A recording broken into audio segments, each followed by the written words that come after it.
has learned the magnetic field at a point along the equatorial line. Then we learned the torque force acting on a bar magnet which is placed in a uniform electric field, isn't it? So further, the magnetic field placed at a point along the equatorial line, what's the final expression you get?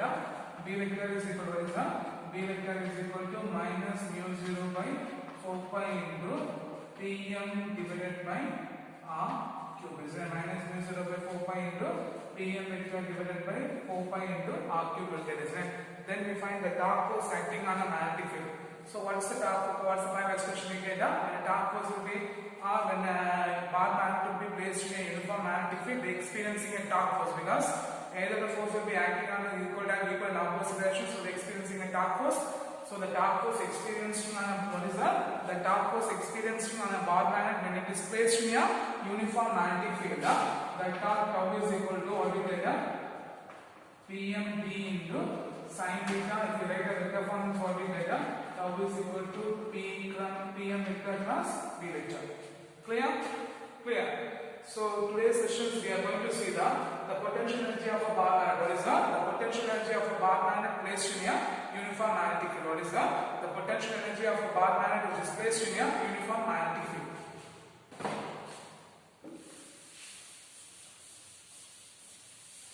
So consider a bar magnet. What is that? Consider a bar magnet having a magnetic dipole moment Pm. Having a magnetic dipole moment Pm, which is placed in a uniform magnetic field. It is placed in a uniform magnetic field at an angle of theta. So what's the first point? Consider a bar magnet having a magnetic dipole moment Pm placed in a uniform magnetic field at an angle of theta. So the torque force experienced on a bar magnet at the angle theta. What is that? The torque force experienced on a bar magnet due to the magnetic field P. So the torque force will be experienced on a bar magnet due to the magnetic field P. Tau is equal to Bmd into sin theta. Equation number 1. So what's the point? It says that we considering a bar magnet having a magnetic dipole moment Pm which is placed in a uniform magnetic field P at an angle of theta. So the torque force experienced on a bar magnet due to the magnetic field P, tau B is equal to Pmd into sin theta. So what happened there? The torque force will be experienced, they tend to align the direction of magnetic field, isn't it?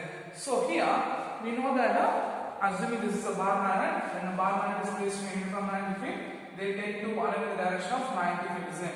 Here we are going to rotating the bar magnet. What is that? We are going to rotating the bar magnet at an angle of d theta. We are going to rotating the bar magnet at an angle of d theta. So some external torque force will be acting against the torque force. Some external torque force will be acting the torque force. Okay. Some external force has to be done, or some external torque force will be acting against the torque force V. So what's the point? It says that the bar magnet will be placed at the angle of theta. The torque force will be experienced due to the magnetic field. Tau B is equal to Bmd into sin theta. Now the bar magnet will be rotating at the angle of d theta with the constant angular velocity. Important point: constant angular velocity. So when a bar magnet will be rotating at the angle of d theta with the constant velocity means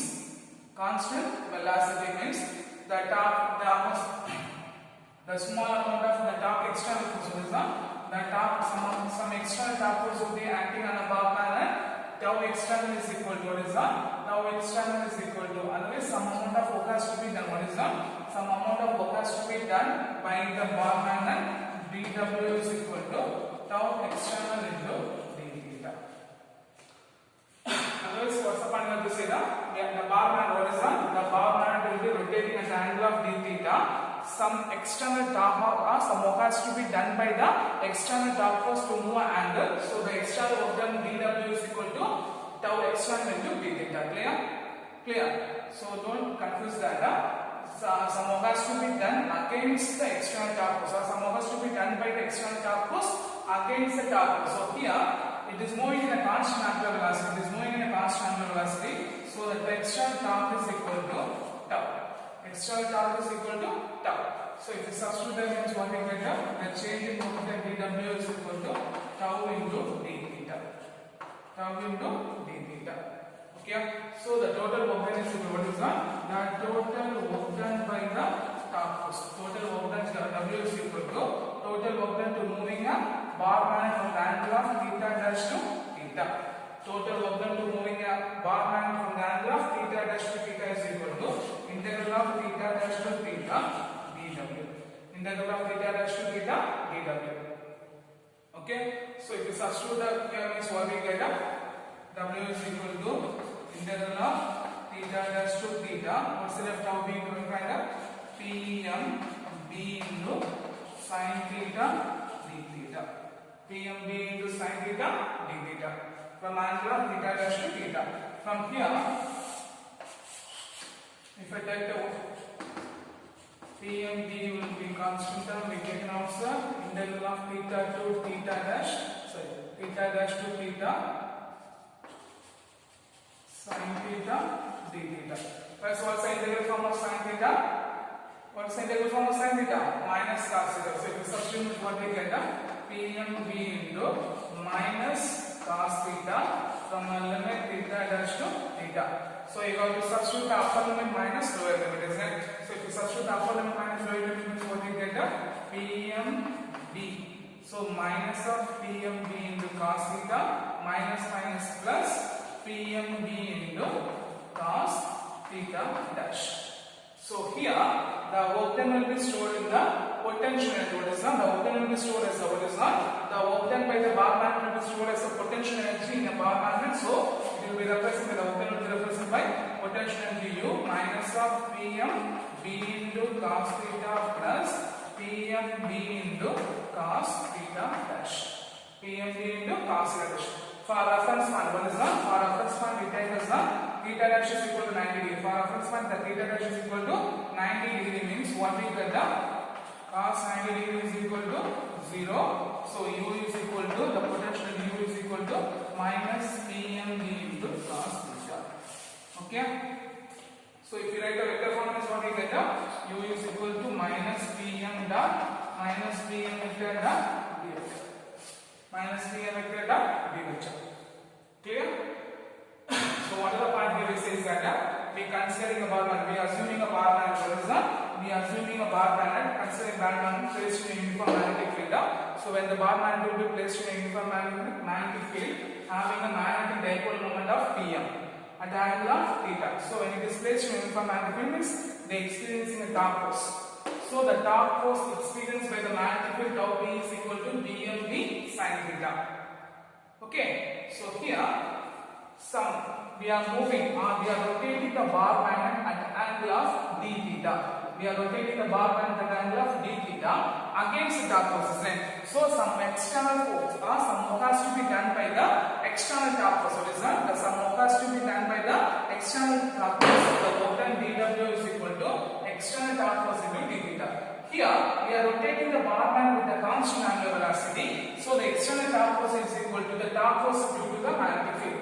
The external torque force is equal to the torque force due to the magnetic field. So dW is equal to tau B into d theta. So the total work done to moving a bar magnet from angle of theta to theta dash. What is that? Total work done to moving a bar magnet from the angle of theta dash to theta.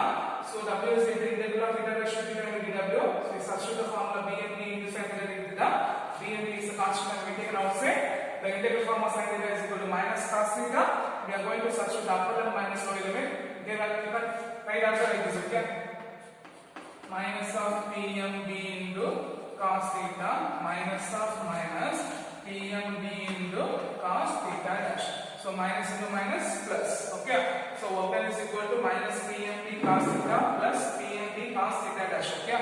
So the potential energy here the work done will be stored as what is that? The work done will be stored in the form of potential energy. So U is equal to minus PMB cos theta plus PMB into cos theta dash, okay? So here for reference point theta dash should be considered as 90 degree. So cos 90 is equal to 0. So U is equal to minus PMB cos theta. So when the bar magnet is placed at an angle of 90 degree, for a reference point means the total the to cos theta. So u is equal to minus dm dot d dash. Okay. For reference point, then you choose the two angles. Okay. Then you are going to choose these two angles. For angle, if theta is equal to 0 degrees, what is that? If theta is equal to 0 degrees, cos 0 is equal to 1. So the potential energy U is equal to minus Pm into D. Okay. Then for angle of horizon, for angle of theta is equal to 180 degrees. For angle of theta is equal to 180 degrees, the potential energy U is equal to what we get? The expression for cos 180 degrees is equal to what is that? The expression, the value of cos 180 degrees is equal to minus 1. So minus Pm D into minus 1, minus into minus, the potential energy is equal to Pm into. Okay, clear? So from this 2 point you can say that the bar magnet is from this expression we can say that when the bar magnet aligned in the direction of a magnetic field, what is the aligned in the direction of a magnetic field, the potential energy will be minimum. At the same time, when the bar magnet will be aligned anti-parallel to the direction of a magnetic field, means the potential energy will be maximum. So when the angle theta is equal to 0 means cos 0 is equal to 1. When theta is equal to 0 means the expression for cos 0 is equal to 1. So u is equal to minus Pmd. When theta is equal to 180 degrees means cos 180 is equal to minus 1. So minus and minus plus, so u is equal to Pmd. So when the dipole or when the bar magnet is aligned in the direction of magnetic field, means the potential energy will be minimum. At the same time, when a bar magnet will be aligned anti-parallel, or when a bar magnet will be aligned opposite to or anti-parallel to the direction of magnetic field, means the potential energy will be maximum. The potential energy will be maximum. So whenever the bar magnet moving opposite to the direction of magnetic field, they get the maximum potential energy. Okay, clear? Clear? So this is a potential energy for a bar magnet. Okay. Sure.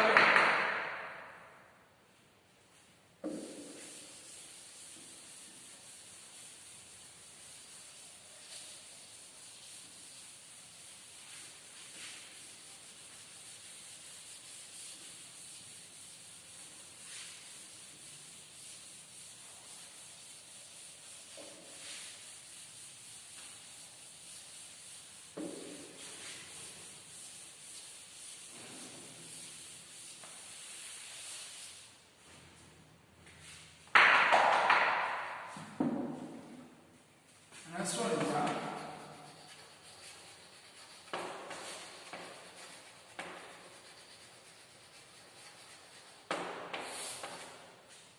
tangent galvanometer. Okay, for our practical also we have a tangent galvanometer. For today's class, you just give the I just explain the concept and explanation derivation for the tangent galvanometer.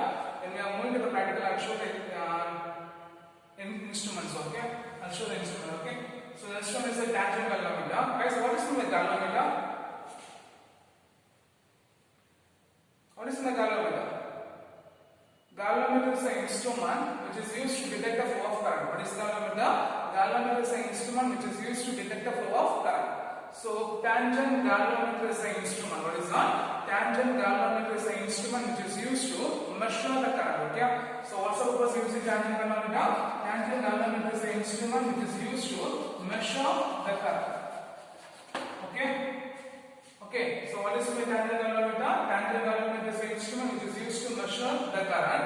It is also called as a moving coil type galvanometer. It is also called as a moving coil type galvanometer. Okay. It is also called as a moving coil type galvanometer. Then it works on the principle of what is that? It works on the principle of tangent law. So the tangent galvanometer works on the principle of tangent law. Okay. The tangent galvanometer works on the principle of tangent law. Okay. So what's the first point?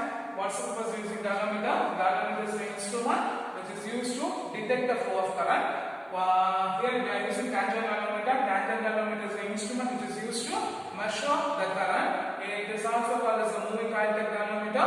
It works on the principle of tangent law. Tangent law is state tangent law will be one of the important 2 mark questions. Okay. So guys, what is tangent law? When a magnet or magnetic needle is, what is that? when a magnet or magnetic needle is suspended in a two uniform magnetic field.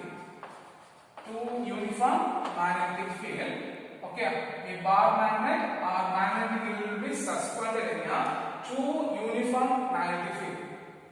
It will become to rest in the direction of what is that? It will become to rest in the direction of a resultant of a two field. It will become to rest in the direction of a resultant of a two fields. So we take a two magnetic field. One is the magnetic field produced by the current. Other one is the horizontal component of electromagnetic field. So they are cross-related, they are perpendicular to each other. When the bar magnet or magnet will be suspended means it will come to the rest in the direction of, or it will become to rest in the resultant of resultant to the direction of a two magnetic field. That's called as a tangent law. So what is tangent law? Tangent law says that when a bar magnet or a magnetic needle will be freely suspended in a two cross magnetic fields. Two cross magnetic field will come to rest in the direction of what is that? Will come to rest in the direction of resultant of a two fields. Will come to rest in the direction of resultant of two fields. Okay. So here D is the when a current flowing through the when a current flow through the wire producing a magnetic field will be B, and DH is the horizontal components of a magnetic field. Why we take a horizontal components? Because on the introduction to the first tag lesson, I say that B is equal to BH tan theta and DB is equal to BH sin theta and land, isn't it? In that topic, it says that at the equators, the horizontal components of magnetic field will be maximum. Only at the poles, only the vertical component of magnetic field will be maximum. So only we are going to use the equator. So BH represents the horizontal components of magnetic field. Okay, clear? So fine. So tangent law is the principle of a tangent law. What is tangent law? When a magnet or magnet will be freely suspended in a two cross magnetic field, it will come to rest in the direction of resultant of a two field. It will come to rest in the direction of resultant of two field. Here B represents the magnetic field produced due to the current flow through the wire, and DH represents the horizontal components of a magnetic field. So what we get? The tangent law B is equal to BH tan theta. B is equal to BH tan theta. B is equal to BH tan theta. Clear? The next one is the construction.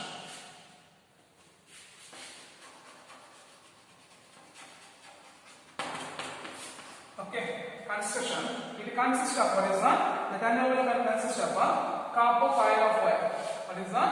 The tangent law consists of a copper coil of wire wounded over a non-metallic frame. Okay, wounded over a non-metallic frame. Okay, or non-magnetic frame. So first point, the tangent galvanometer consists of a copper coil of wire wounded over the non-magnetic frame. So the non-magnetic frame is either the brace or wood, which is placed on, which is mounted on a horizontal table, which is vertically placed on a horizontal table, which will be kept by three leveling screws. Okay, so what's the first point? The tangent galvanometer consists of a copper coil of wire wounded over the non-magnetic frame. The non-magnetic frame may be a wood or brace, which will be placed vertically on a horizontal table. The horizontal table will be maintained by the three leveling screws. The instrument consists of different types of coil of wire. For our instrument, we have 5, 10 and 50 types of coil of wire is there. Okay. Every instrument they having a 5, 10 and 50 types of wire. Depends upon the three knob will be there. By using the knob, we can maintain the coil of wire will be 5, 10 and 15. Okay. Clear? So what's the first point? The tangent galvanometer consists of a copper coil of wire wounded over the non-magnetic frame. The non-magnetic frame may be a brace or wood, which is placed on a vertically on a horizontal table, which will be maintained by three leveling screws. And the coil of wire may be a 5 tens, 10 tens, 15 tens, depending upon the instrument. Okay, depending upon the knob wire we are using. Okay, then on the horizontal table there will be a small projection is done, and above the projection we are placing a compass box. Okay, the compass box consists of a small pivotal magnet which can be turned over the compass box, which is with turned over the compass box, in which the magnet will be placed perpendicular to the pivot magnet. Okay, the magnet will be placed perpendicular to the pivot magnet. Okay, clear? So the magnet will be radiated over the scale, or it having a 4 radiants. What is that? It having a 4 quadrants, and it will be radiated over the whole compass box. Okay, clear? So these are the construction part of the tandem galvanometer. So what's tandem galvanometer? The tandem galvanometer consists of a copper coil of mounted over the non-magnetic frame. The non-magnetic frame may be a brace or wood, and it should be placed on a horizontal table, which is placed on a horizontal table with the 3 leveling screws, and each circle consists of each tandem galvanometer consists of a different kinds of coil of wire having a 5, 10 and 15 kinds of wire. Then there is a small projection on a horizontal table in which the compass box will be fixed. The compass box consists of a small pivoted magnet in which the aluminum point will be placed perpendicular to the horizon. The aluminum point is placed perpendicular to the pivot magnet. Okay, and most important point, the pivot magnet the magnet will be always parallel to the coil of wire. Okay, the plane of a coil of wire will be always parallel to the pivot magnet or the magnet needle. Okay, these are the construction part. Okay, now when a current flows through the coil, what happens there? They are producing a magnetic field, isn't it? So when the magnetic field produces this, the magnet will be deflected.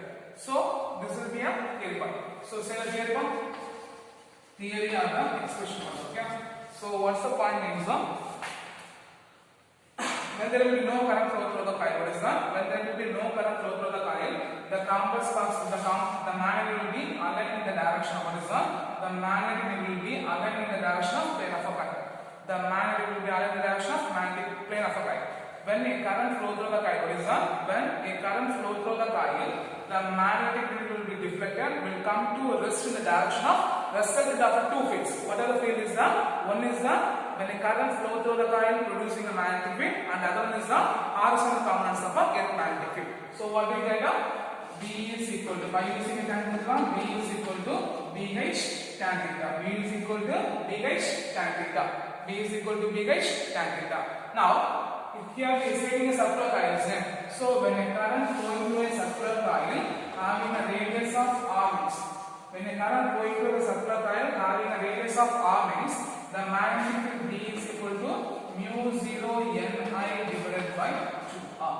So the magnetic field over what is that? When a current flow through the circular coil means the magnetic field B is equal to mu 0 Ni by 2r. So if this has to then means what we get? Mu 0 Ni divided by 2r is equal to BH tan theta. Okay, from this expression, the expression value of BH is equal to, the value of BH is equal to what we get? Mu 0 Ni by 2r into 1 by tan theta Tesla. Mu 0 Ni by 2r into 1 by tan theta into Tesla. Okay. So what's the theory part is that? When there will be no current will be flow through the coil, the magnetic field will be aligned in the direction of, or aligned in the direction parallel to the plane of a coil. When the current will be flow through the coil, the magnetic field will be deflected, will come to rest in the direction of resultant of two fields. What are the two fields? One is the magnetic field produced by a current flow through the coil, and another one is the horizontal components of a magnetic field. So from the tangent law, we know that B is equal to BH tan theta. When the current flow through the circular coil I having a radius r means the magnetic field B is equal to mu 0 Ni by 2r. The magnetic field B is equal to mu 0 Ni by 2r. So you substitute the expression means what we get? Mu 0 Ni by 2r is equal to BH tan theta. From this BH is equal to mu 0 Ni by 2r into I by tan theta. Okay? Clear? Clear. From this, the reduction factor is equal to what is that? The reduction factor, from this you can find the current I is equal to what we get? 2RBH by mu 0 N into tan theta. So we can write as I is equal to K into tan theta. I is equal to K into tan theta. The value of K is equal to 2RBH by mu 0 N. That's called as the reduction factor. That's called as the reduction factor. That's called as the reduction factor. So the current I from this expression, the value of current I is equal to 2RBH by mu 0 N into tan theta. So I is equal to K into tan theta. Here K represents the reduction factor. What is that? K represents the reduction factor. K represents the reduction factor. Then current sensitivity. What is my current sensitivity? Means the deflection produced by the tangent galvanometer when per unit current will be flow through the circuit. When 1 unit of current flow through the circuit, the deflection produced by the galvanometer is called as the current sensitivity. So when 1 ampere of current, what is the, when 1 ampere of current or when 1 unit of current flow through the circuit or when 1 unit of current flow through the tangent galvanometer, the deflection produced by the circuit is called as deflection produced by the galvanometer is called as the current sensitivity. Okay, and most important thing, the tangent galvanometer will be more sensitive at the angle of what is the, tangent galvanometer will be more sensitive at the angle of 45 degree. Okay, the tangent galvanometer will be more sensitive at the angle of 45 degree, and the magnetic will be always right in the angle of what is the magnetic needle will be always right in the angle of lies between the angle of 30 degree to what is the 30 degree to 60 degree. What is the tangent galvanometer will be always the angle right between the 30 degree to 60 degree. Okay, so what are the important points is that first one is the reduction factor I is equal to k into tan theta. The value of expression k is equal to 2r dh by mu 0 n, that's called as the reduction factor. Second one, current sensitivity. What is meant the current sensitivity? When a 1 unit of current flow through the circuit, the deflection produced by the tangent galvanometer is called as the current sensitivity. And third one is the deflection of the tangent galvanometer will be more sensitive at the angle of 45 degree, and the angle should be right between 30 degree to 60 degree. 30 degree to 60 degree. Okay, clear? Then first, and then what are the precautions you are using tangent galvanometer? What are the precautions we are using tangent galvanometer? First point, all the magnetic substance, all the nearby magnetic and magnetic will be move away from the tangent galvanometer. Okay, all the magnetic and magnetic material should be move away from the tangent galvanometer. Second point, by using a split lamp, what is that? By using a split lamp, we have to maintain a vertical table. By using a 3 level screws, okay. By using a split lamp, we have to maintain the horizontal level because when it will be deformed, means the compass box also deform, so the angle should be deflected. And third point, the plane of a coil should be always parallel to the magnetic needle. What is that? The plane of a coil should be parallel to the what is that? The plane of a coil will be always aligned in the direction parallel to the magnetic needle. Okay. Okay. Then fourth point, the compass bar should be placed at the angle of what is that? The compass bar should be placed at the angle of 0, 0. The compass bar should be placed at the angle of 0, 0. Clear? Clear. So what are the 4 precautions you have to take now when you use the tangent galvanometer? First point, all the magnetic material and magnetic resistance should be taken away from the tangent galvanometer. Second part, by using a split lamp, we have to maintain the horizontal table. Okay. What is that? By using a split lamp, by using a split level, you have to maintain the horizontal table. And third point, the plane of a coil should be parallel to the what is that? The plane of a coil should be parallel to the magnetic compass. Then fourth point, the magnetic compass should be placed in angle 0, 0. Okay.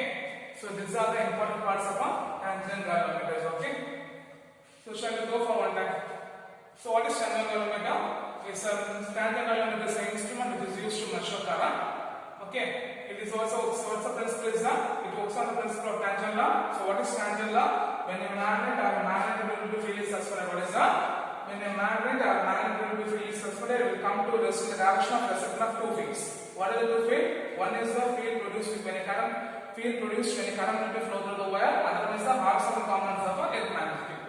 So what are the construction part? It consists of a copper coil of wire wound over the non-magnetic frame.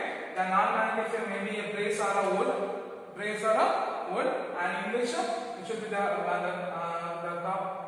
circular coil of wire will be mounted on a horizontal table which will be maintained by 3 leveling screws, and there will be a small projection over the horizontal table in which the compass box will be fixed. The compass box consists of a small fiber magnet which will be aligned parallel to the coil and having a compass box which will be having a 4 target which will move over the gradient over the scales.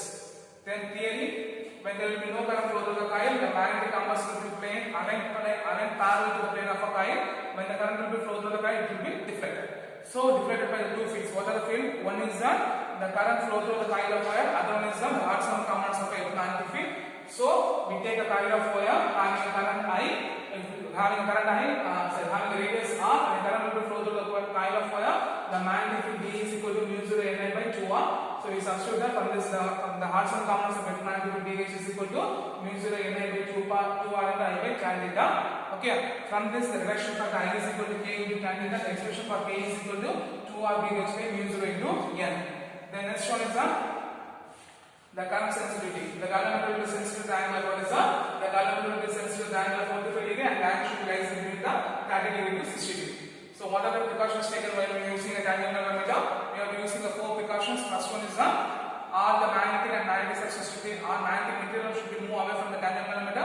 Second point, using a split lever to maintain the horizontal level of a horizontal table. And third one is the plane of the coil should be parallel to what is the plane of the coil should be parallel to the magnetic pivotal magnet. And fourth point, the magnetic combo should be aligned in the direction of the magnetic combo should be aligned in the direction of 0 0 or 0 0. Okay, clear? Clear. So this will be one of the important 5 more questions, and they ask the questions straight tangent will be one of the important 2 more questions. Okay, straight tangent will be one of the important 2 more questions. Clear?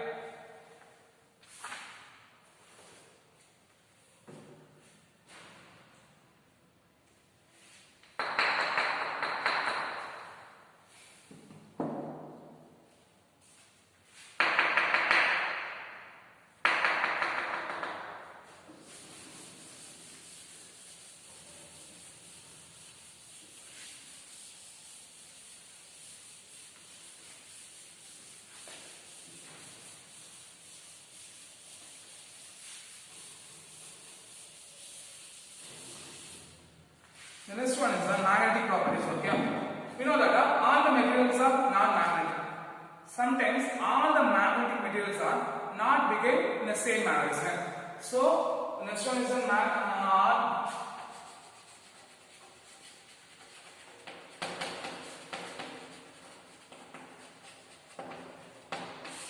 we know that all the materials are non-magnetic. In the same time, all the magnetic materials will be act not proper in the same way. So they have different properties are there, in which the first one is the magnetizing field. What is that? The first one is the magnetizing field. The magnetizing field, what is that? The magnetizing field is used to magnetizing a sample. What is that? It is used to, the field which is used to magnetizing a sample, that's called as the magnetizing field. Okay. So what is magnetizing field? The magnetizing field, the field which is used to, or the magnetic field which is used to magnetizing a sample. What is the magnetic field which is used to magnetizing a sample, that's called as the magnetizing field. Okay. So the magnetic field which is used to magnetizing a sample, that's called as the magnetizing field. Okay. So what is magnetizing field? The magnetizing field is defined as the magnetic field which is used to magnetizing a specimen. What is that? Or magnetizing a sample, that's called as the magnetizing field. And second one is the magnetic permeability. What is the magnetic permeability?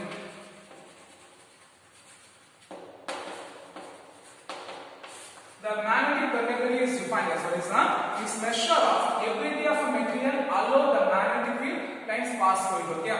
Magnetic permeability is defined as ability of a material. What is that? The ability of a material to allow the magnetic field line pass through it. For example, this is taking a specimen. How much of magnetic field line crossing through the specimen? That ability is called as a permeability. Or the capacity of a substance. What is that? The capacity of a substance in which the magnetization of a substance, the degree of penetration passes through the substance. The capacity of a specimen in which the degree of penetration of magnetic field passes through the substance, that is called as a magnetic permeability. That's called as a magnetic permeability. Okay. So what is magnetic permeability? It's the measure of ability of a substance in which the magnetic field line passes through it. Otherwise, the degree of penetration of magnetic field line passes through it. That's called as a magnetic permeability. That's called as a magnetic permeability. In which one more thing you have to learn, relative permeability. Okay. What is that? The relative permeability. The relative permeability is defined as what is that? The relative permeability is defined as the permeability in a medium. What is that? The ratio of absolute permeability in a medium to the absolute permeability in a free space. So what is relative permeability? The relative permeability is defined as the ratio of absolute permeability in a medium to the permeability in a free space. So 1, 2, 3 questions in that. So what's the question? Magnetizing field. The magnetic field which is used to magnetizing a specimen is called as a magnetic field. What is magnetic permeability? The magnetic permeability is defined as the ability of a material allow the magnetic field passes through it, or the degree of capacity of a substance in which the magnetic field will be passes through it. Otherwise, the degree of penetration of magnetic field passes through the specimen, that's called as the magnetic permeability, in which the relative permeability is defined as the ratio of absolute permeability in a vacuum to absolute permeability in a medium to the permeability in a vacuum. Clear? The third one, intensity of a magnetization. Okay, third one is the intensity of a magnetization. Okay, we are only saying the definition. Okay, the intensity of a magnetization is defined as magnetic moment per unit volume. What is that? The intensity of a magnetization is defined as what is that? The intensity of a magnetization is defined as magnetic moment per unit volume. Per unit volume. Okay, that's called as the intensity of a magnetization is defined as what is the intensity of a magnetization is defined as the magnetic moment per unit volume. What is that? The magnetic moment per unit volume, that's called as the intensity of a magnetization. In which the intensity of a bar magnet is defined as what is that? The intensity of a bar magnet is defined as pole strength per unit volume. That's called as the intensity of a magnetization. Okay, so what is the intensity of a magnetization? The intensity of a magnetization is defined as the ratio of magnetic moment per unit volume, or the intensity of a magnetization of bar magnet is defined as the ratio of pole strength per unit volume. Pole strength per unit volume. The next one is the magnetic induction.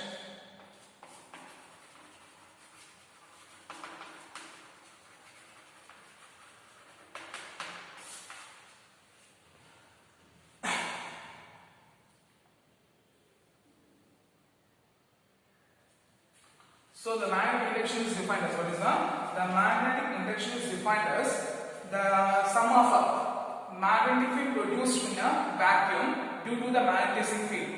The magnetic field produced by the vacuum due to the magnetic field plus the magnetic field due to induced in a substance. What is the magnetic field due to induced in the magnetization of a substance is called as the magnetic induction. Okay, guys, what is the magnetic induction? The magnetic induction is defined as the sum of a magnetic field produced in a vacuum due to the magnetizing field plus the magnetic field due to the the magnetic field due to the induced in a magnetization of substance. The magnetic field due to the field induced in a magnetizing substance is called as the magnetic induction. Okay. So what is the magnetic induction? The magnetic induction is defined as what is the magnetic induction is defined as the sum of a magnetic field produced in a vacuum due to the magnetizing field plus and the magnetic field induced in a magnetizing substance, that's called as the magnetic induction. The last one, magnetic susceptibility. The magnetic susceptibility is defined as the ratio of what is the ratio of the magnetic susceptibility is defined as the ratio of a magnetic field induced in a magnetization of substance. The ratio of a magnetizing field induced in a magnetization of substance, that's called as a magnetic susceptibility. Okay, so these are the five properties of a magnet. So for our today's sessions, we learned one of the important 3 mark questions, the potential energy due to the bar magnet. Then next one is the tangent calorimeter. Then we learn the 5 properties of a bar magnet. One is the 5 properties of magnet. One is the magnetic field, magnetizing field, magnetic permeability, relative permeability, intensity, magnetic induction, and the last one is the magnetic susceptibility. Okay, so the magnetic susceptibility is defined as the intensity of a magnetization. What is the intensity of a magnetization induced in the material? What is the intensity of the magnetization induced in the material due to the magnetizing field? The intensity of a magnetization induced in a material due to the magnetizing field. So 5 2-mark questions learned. Okay, so just go for one recap. Magnetic field. The magnetic field which is used to magnetize a specimen is called as a magnetic field. Magnetic permeability, the ability of a material which passes through the magnetic field and so it. Relative permeability is defined as the absolute permeability in a vacuum to the absolute permeability medium to the absolute permeability in a vacuum. Intensity of a magnetization is defined as magnetic moment per unit volume for the bar magnet, pole strength per unit volume.